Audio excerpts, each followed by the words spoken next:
Imaginen a un niño que, mientras sus coetáneos mordían anillos de dentición, él podía sentarse y leer un periódico de su mismo tamaño. Imaginen a un niño que, cuando sus amigos apenas comenzaban la escuela y luchaban por leer y escribir en su propio idioma, él ya dominaba 8 idiomas. Incluso a los 9 años, se adentró en la lingüística e inventó un nuevo idioma, desmoralizando a toda la comunidad que se consideraba inteligente. Imaginen a un niño que, si el genio fuera comparado con una bomba atómica, su inteligencia sería como el Big Bang. E imaginen a un niño que, poseyendo una inteligencia tan excepcional, sin límites en lo que potencialmente podría lograr, termine su vida de manera ordinaria sin dejar ninguna gran obra en ningún campo. Esta es la historia de William James Sidis,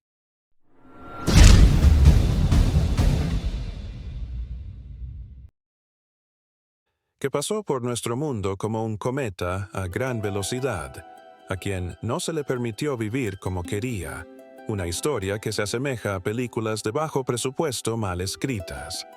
Recordatorio desagradable pero necesario. Si les gusta el video, no olviden darle me gusta, y si no, por favor, suscríbanse. Que disfruten el video.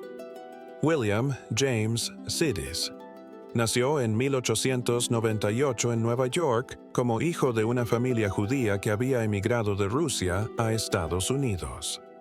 Antes de los 2 años podía leer con fluidez.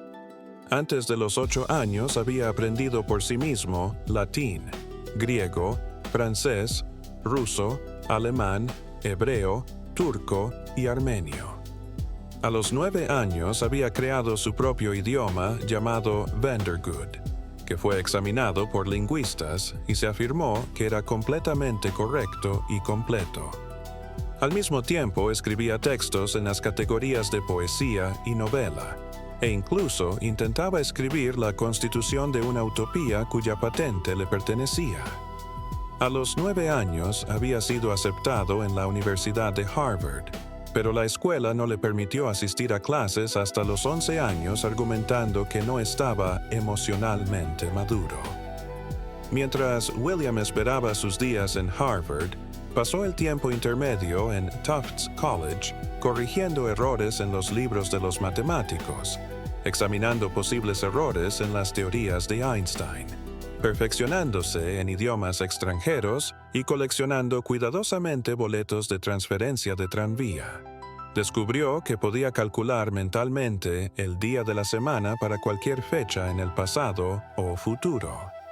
Después de un tiempo considerable, en 1910, mientras continuaba sus estudios en Harvard, hizo presentaciones en el Club de Matemáticas sobre objetos de 4 dimensiones, tema que es casi incomprensiblemente complejo para la mayoría de las personas, con un tono de voz tímido e incluso reprimiendo ocasionales risitas infantiles, porque al final del día, aunque fuera un supergenio, seguía siendo un niño. Después de las presentaciones de William, el profesor del MIT, Daniel Kamstak, decía a los periodistas que Sidis se convertiría en el matemático más destacado del siglo XX. Como resultado, la historia de los logros de William pronto se convirtió en noticia nacional. Cuando se graduó de la escuela, es decir, de Harvard, en 1914, tenía solo 16 años. Como saben, aunque se debate su precisión, la inteligencia se mide con pruebas de IQ y mientras 100 puntos se acepta como IQ promedio, por debajo de 70 generalmente se ve como por debajo de los estándares. Por encima de 130 se considera superdotado. A lo largo de los años, aunque se hizo mucha especulación sobre la inteligencia de William Sidis, se aceptaba que su IQ estimado rondaba los 250 o 300 puntos. Para hacer una comparación, entre algunos IQ históricos obtenidos mediante análisis inverso, se sabía que Einstein tenía 160 puntos, Da Vinci La única persona a quien llamo con la palabra ídolo que admiro tenía 180 puntos y Isaac Newton tenía 190 puntos.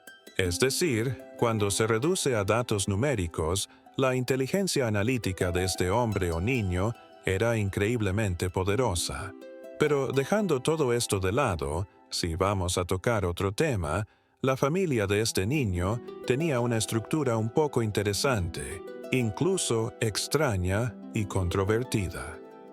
Los padres de William llegaron al puerto de Nueva York a fines del siglo XIX junto con barcos llenos de inmigrantes judíos rusos que huían de la persecución religiosa y política en su patria.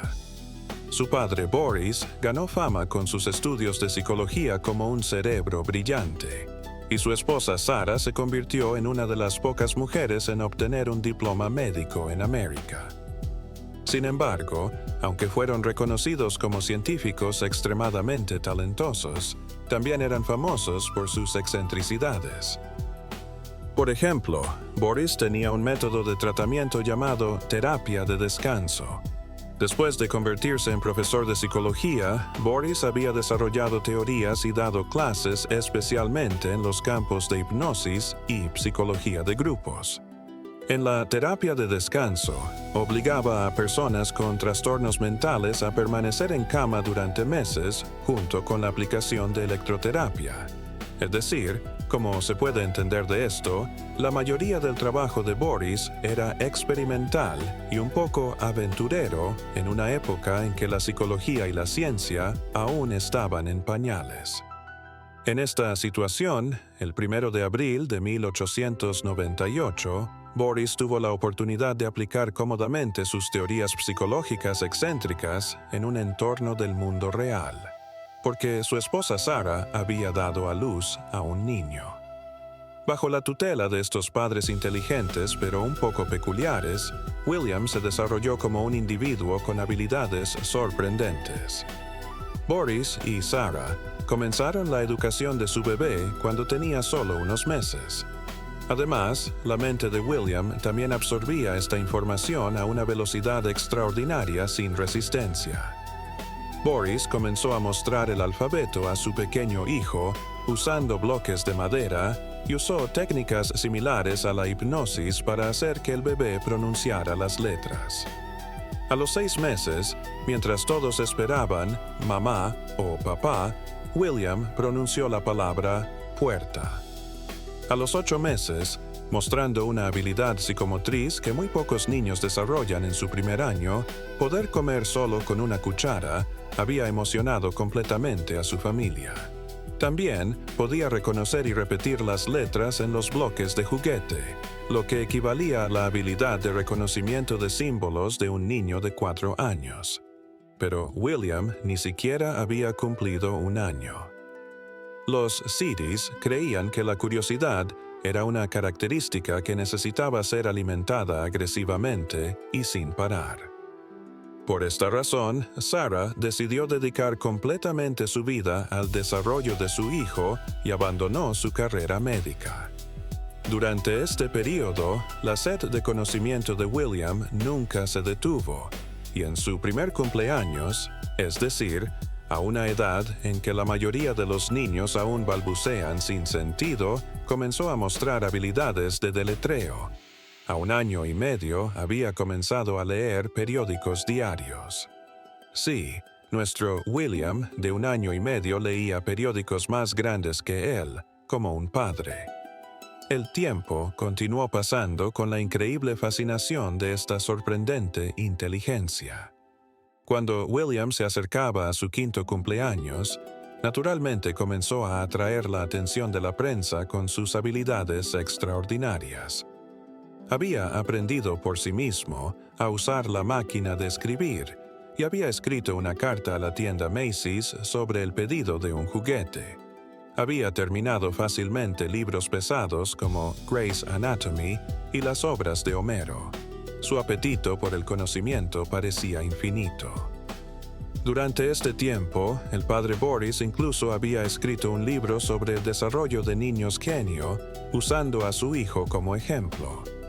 La madre de William, Sarah, por su parte, escribía artículos para la prensa popular sobre cómo estaban convirtiendo a su hijo en un genio. William, que comenzó la escuela a los 6 años, ya había pasado al currículo de preparatoria en poco más de medio año. Sus logros sorprendentes pronto se convirtieron en noticia en Nueva York, aunque su afirmación de que estos éxitos se debían a los nuevos métodos que habían desarrollado era un poco extraña. Y aunque podemos ver la realidad ahora, creo que para esa época era creíble.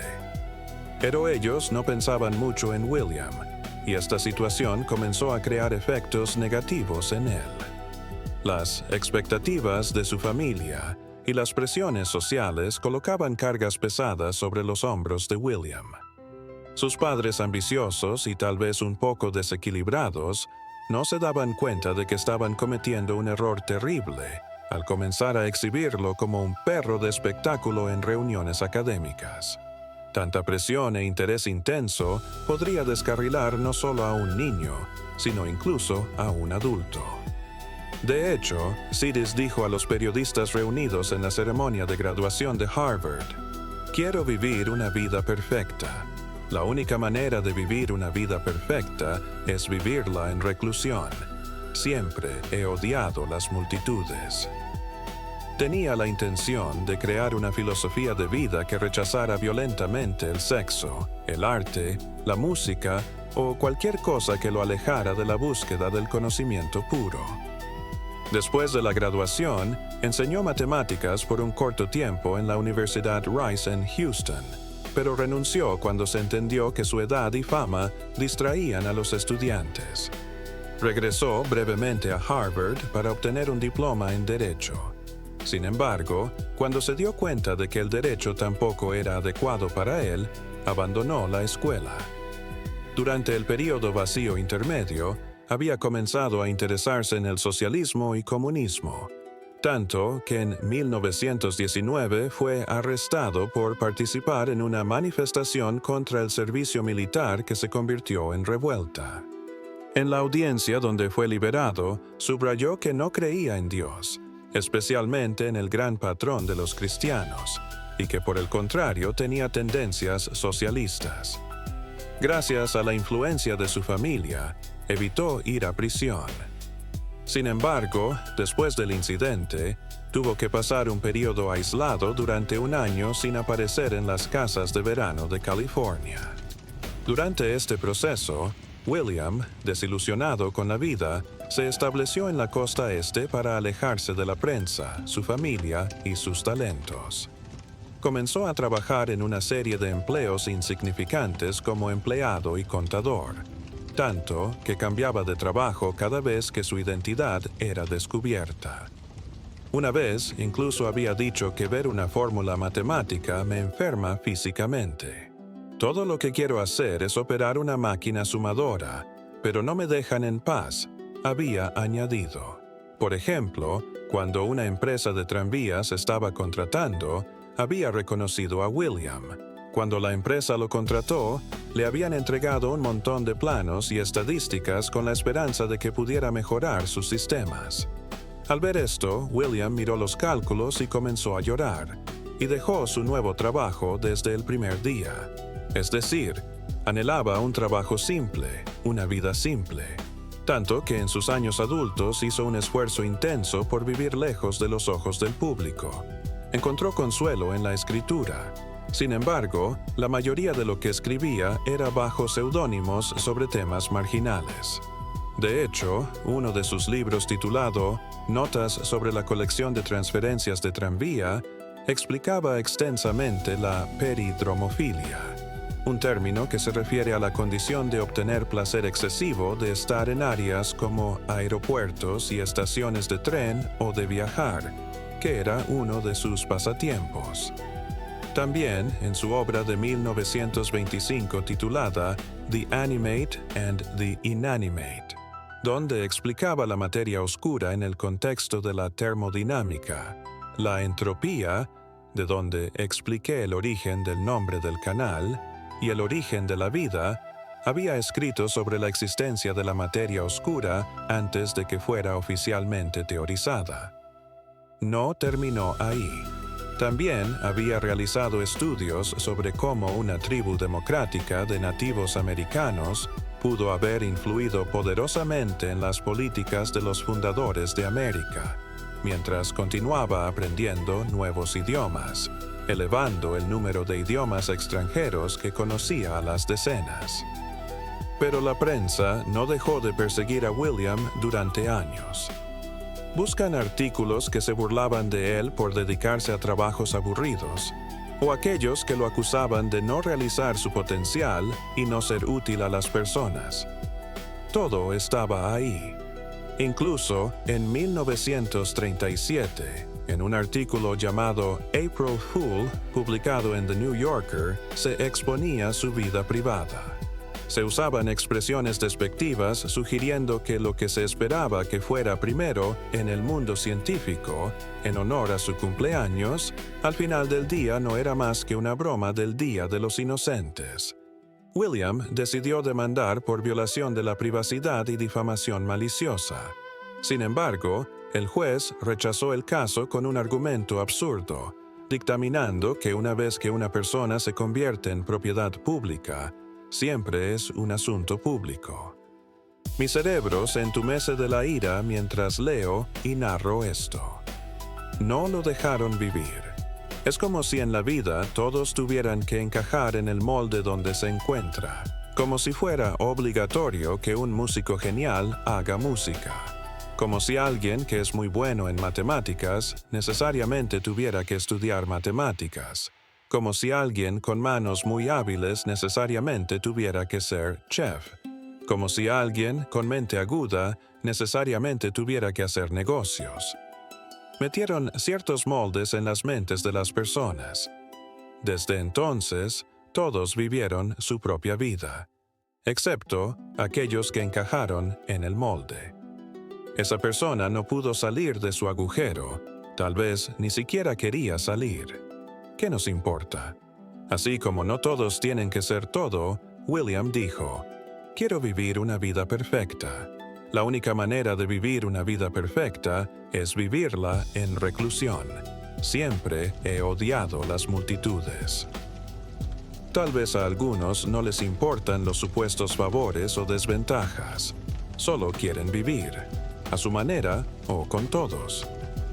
De todos modos, William no vivió mucho después de esto. En julio de 1944, el propietario lo encontró inconsciente en su apartamento en Boston y llamó a la policía. Sidis, de 46 años, había sufrido un derrame cerebral severo y nunca recuperó la conciencia. Este fue el final de quien una vez había asombrado a los oyentes de matemáticas en Harvard a los 11 años. Murió como un empleado de oficina ermitaño y sin dinero. En fin, realmente podría hablar horas sobre esto, pero no quiero hablar. En su memoria. Esto es todo de mi parte esta semana. Espero que les haya gustado el video. Si es así, recuerden que hago todo el trabajo en este canal yo solo y solo puedo realizar estas cosas con los me gusta y comentarios que ustedes hagan. Por favor, no lo olviden.